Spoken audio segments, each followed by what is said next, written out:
It's like, okay, got it, she's crazy. Is this movie gonna do anything else other than repeat this same shtick over and over?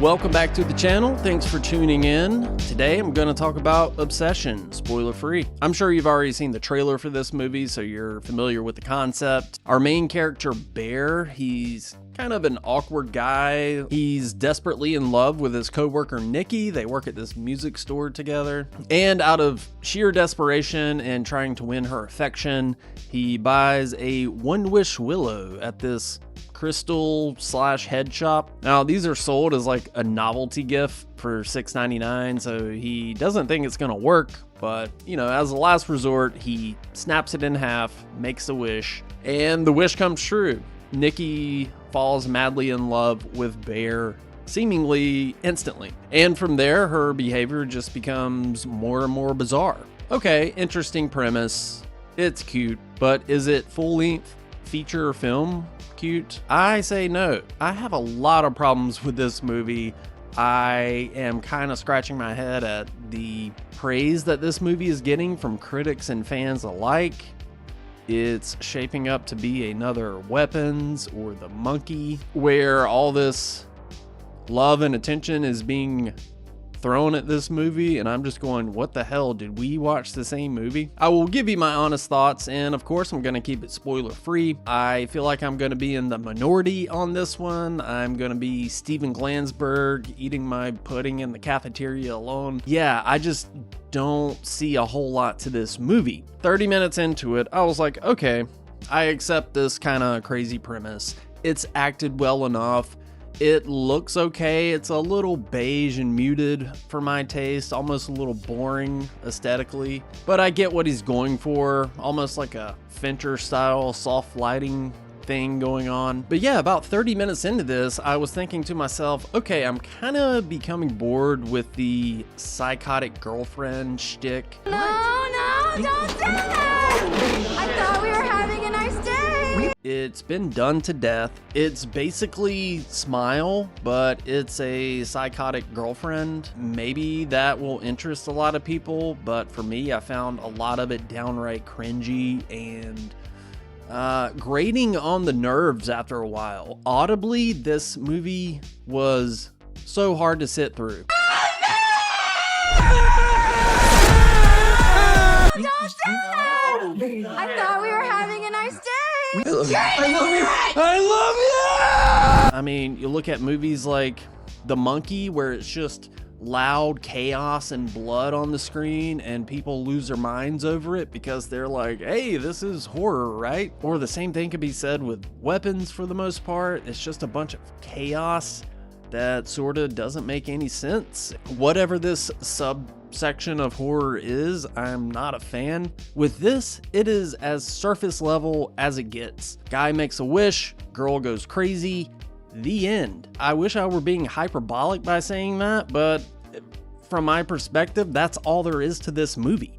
It's scene after scene where Bear and Nikki are doing something somewhat normal, and then Nikki gets crazier and crazier and Bear freaks out and something happens. Yes, these moments do ramp up throughout the movie and it becomes bloodier and violent, but none of it was very interesting. Maybe it's because I'm a 38-year-old dude, but this just didn't resonate with me at all. I could see, like, you know, teenagers or early 20-somethings loving this shit. You know, Currybarker is 26 years old, so that kind of makes sense. Oh, bro, your girlfriend's crazy. Let's make a movie about it. There's just nothing here. If I wanted to watch a movie with this similar premise, I'd rather watch Fear or The Crush, a good 90s thriller like that has actual character development. I was picking up on influences of It Follows in this movie at times. This persistent thing coming towards you, just it won't leave you alone, it won't go away. Even tonally, visually, I saw influences of It Follows, but Obsession doesn't even enter the same ballpark as terms of being interesting as it follows. Most of the scares, loud noises, I don't know, I guess is this what horror is now?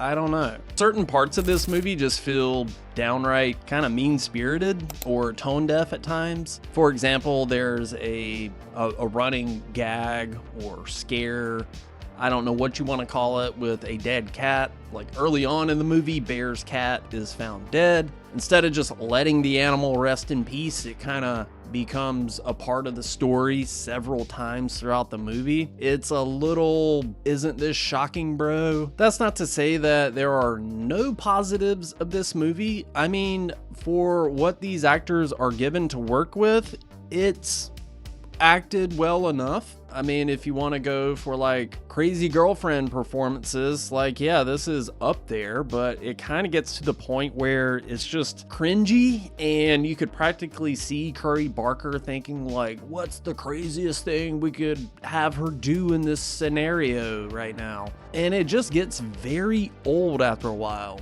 It's like, okay, got it, she's crazy.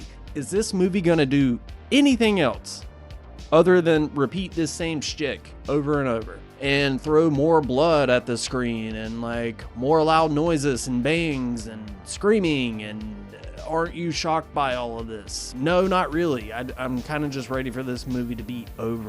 But yeah, back to the positives. It's well acted enough for what the characters are given. I appreciate what they did with the score of this movie. Quite often there will be a scene where two people are talking and the score is going on in the background, and the score will drop out suddenly and leave silence to sort of accentuate what these people are saying. And I thought that was a neat trick. There are a few genuinely funny moments to this movie. It's kind of more, well, I would definitely say it's a black comedy with a lot of blood. I got nothing horror out of this at all. I felt zero tension, zero dread or atmosphere. I've seen a lot of reviews, say, hey, 5 stars, I've never been so afraid. And I'm like, scared of what? I mean, literally, in the comments of this video, tell me what scene was like, oh, a masterclass of tension. Because I'm truly racking my brain trying to think of one.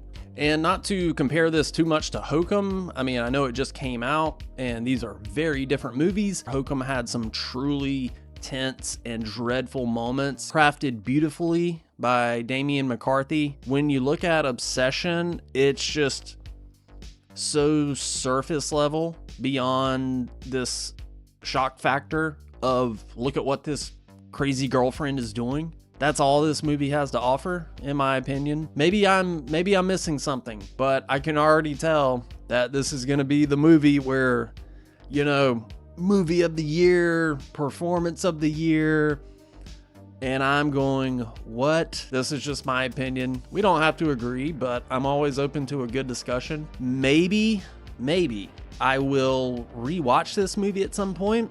But to be honest, if somebody came to me right now and said that I have to rewatch this movie, I would snap this thing and say, please God, no. I wish to never watch this movie again. Hey, I did like Andy Richter as the manager of this music store that all these kids work at.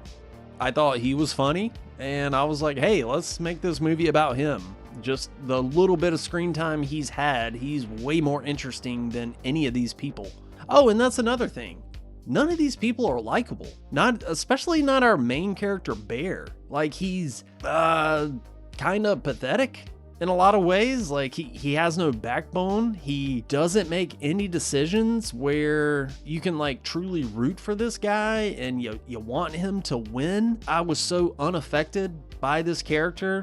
Same with Nikki, maybe with the exception of Sarah, played by Megan Lawless. She had this sort of side arc going on where she was trying to apply to colleges, and there was this running storyline with her. So there was something. There you go. This movie is as surface level as it gets.